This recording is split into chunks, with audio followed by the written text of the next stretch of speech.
Welcome to Storytelling.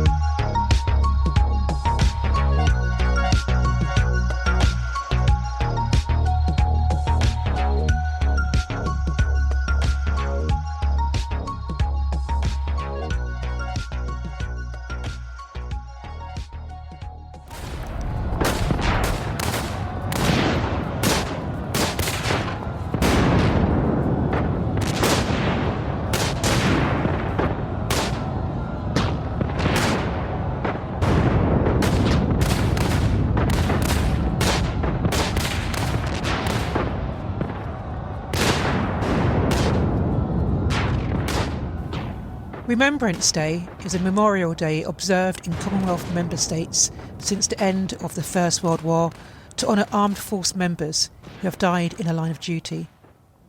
This week's guest shares a true story of a World War I Jamaican soldier and how, through a series of amazing and incredible coincidences, his family came to discover his fate nearly 100 years after his death. A former teacher, college lecturer and now author, please welcome Beulah Coombs. Hello, Beulah, and welcome to the podcast. Good morning, Debbie, and thanks for inviting me on. Beulah, your book, how did your journey start and when did you discover your Uncle Robert? My parents came to England in the 1950s, so they're part of the Windrush generation. And I joined them as a child in 1957. This was in Manchester, in England. So every year, my mother would lament about this brother that she had that was killed in World War I. When I say every year, that's they have the Remembrance service at the Cenotaph in London. So whenever that was showed on television in November, she would go on and she would say, "Oh, my poor brother dead in the war, in World War I. Every year without fail, my poor brother dead in World War I, fighting for England." As a child, it went over my head because I thought it just seemed so far-fetched. I mean, World War II seemed further back enough, never mind World War I. I mean, I was aware actually that we had some part, our Jamaicans had some part in World War II. And that's because we had a relative who used to come to the house. And he had been in the RAF. And he always wore one of those bomber jackets. You know, I don't know, when you watch war films and you see the pilots scrambling, running to their airplanes, and they have on these thick jackets with the fur lining. Well, he had one of those. And he used to talk about being in the RAF. Although he wasn't a soldier, I think, he was sort of ground staff. So I was aware that we had some involvement in World War II. In history lessons and in other war films that I'd seen, I'd never seen any black soldiers depicted or in any of the photos that we'd seen about the war. So again, in terms of soldiers, black soldiers in the war, I didn't know what to believe. As I said, I thought maybe my mom had it a bit wrong somewhere. And also in the 1960s, I became aware of English people saying, about how their fathers and grandfathers fought for Britain, fought for this country, and why we got all these black immigrants coming into the country when the country that my kith and kin fought for and all that.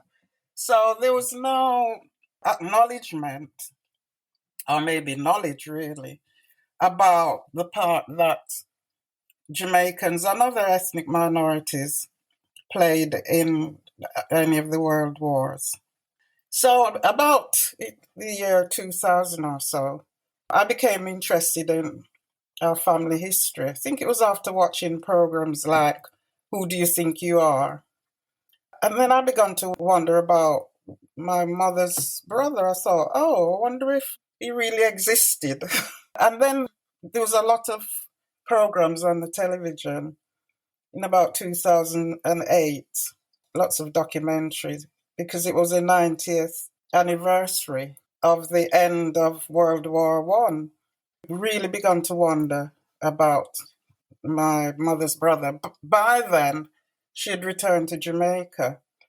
I told my family, my children, that about my mother's annual lament. So when we visited her in Jamaica, and that's when I asked what his name was, because I'd never really taken it on board before.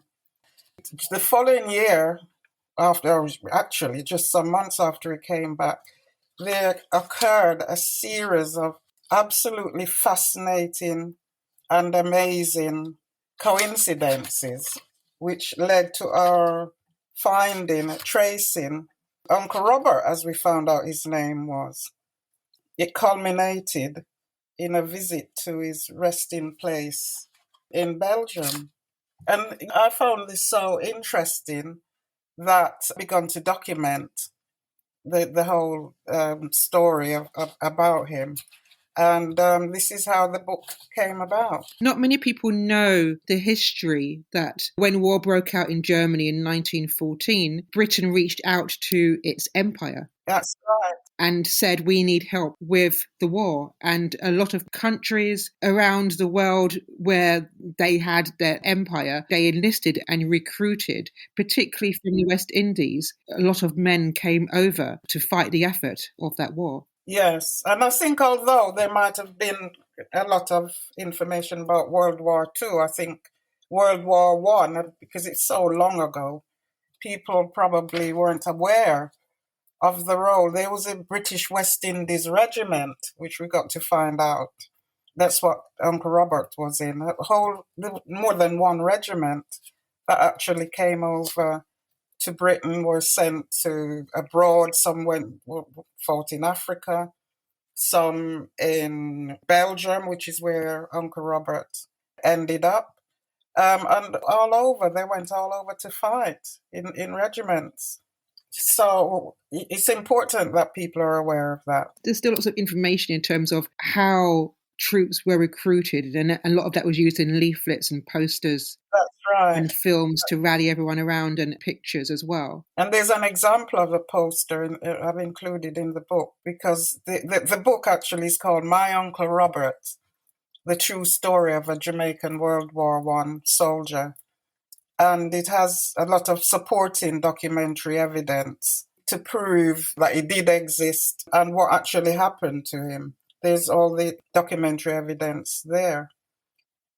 And one of the things that I feel strongly about is this sort of story isn't just about Jamaican history, it's part of British history as well. So that when they're showing films or documentaries about the world wars, then it should encompass everybody who took part in it for Britain. Why do you think that a lot of these men were previously forgotten? The historians write about their own people rather than the full story. There was a phrase that we used to use, was it in the 70s or 80s, about his story rather than history. So they would write their story, and I think it's important that we write our story, and that's one of the reasons why I wrote this book. What did you learn about yourself when doing this book? I learned that we're not fully aware of our backgrounds and we don't take enough interest in our backgrounds. So I think that we need to take more interest in our history. This is an opportunity for us to truly unearth our backgrounds in its entirety rather than the snippets that we currently know. Yeah, definitely. And to show also, it illustrates also that, we have a stake in this country, not just from the Windrush generation, but from earlier. What advice would you give to someone who wants to research their family and any role that their families may have played within the war? There's a website called Commonwealth War Graves Commission. That's if they had relatives who took part in the war and were killed. But there's also another website called familysearch.org. We were able to find Uncle Robert's birth certificate on there, although he was born in, I think, 1897. And just to clarify, actually, in case anyone's thinking, how is it that I have an uncle and not a great uncle who fought in World War One? Uncle Robert was the eldest of 8 children, and my mother was the youngest. When she was born, he was already an adult. And she was born in 1914, and he left to fight in the war in 1917 when she was about 3.5. So she vaguely actually remembers him lifting her up and telling her goodbye. So that's why there's this age discrepancy, if you like. You yourself have a fascinating background, and next on the cards is your autobiography. When will your autobiography be ready for everyone to enjoy? It will be ready sometime over the next year or so. Beulah, I just want to thank you for your time on this podcast. Thank you. If you would like further information about Beulah Coombs and how to order a copy of her book, then please follow the link in the show notes.